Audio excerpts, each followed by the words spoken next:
Enraged and out for blood, these Dagestanis broke through security barriers and stormed through an airport in southern Russia. Soon after news was shared on social media that a plane carrying Israelis from Tel Aviv had landed there.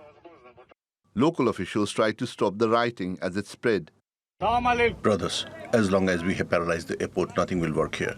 We need to move to the checkpoint altogether so that there is no shooting here. There is no fighting. Guys are fighting among themselves already, so that help is provided to whoever needs it. There are people there.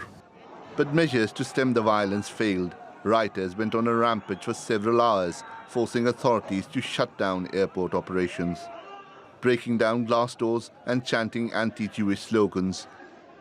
On the landing strip, some were seen waving Palestinian flags and others checking the passports of arriving passengers. Security forces eventually brought the situation under control.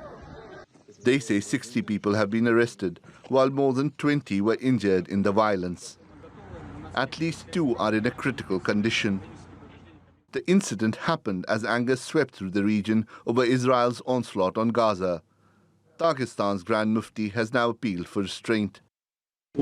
We understand your indignation very much. We perceive it very painfully. But all the same, the plane flies from Israel with Israelis, and there is no way to close that route. You will not ban it with these actions.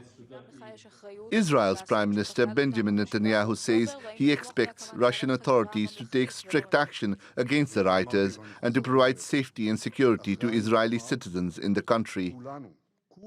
The Kremlin says external influences led to the riot, and President Vladimir Putin will be chairing a meeting to plan further action.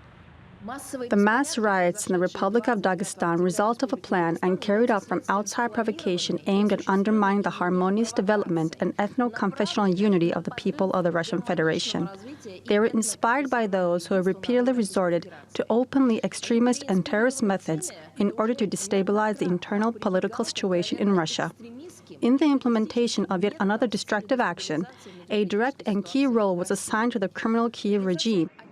The riot at Dagestan's airport is the first physical attack on Israeli citizens, as global protests continue against what right groups are calling a genocide in Gaza. But it could be a sign of things to come as anti-Israel and anti-Jewish fever rises across the globe. Shoaib Hasan, TRT World.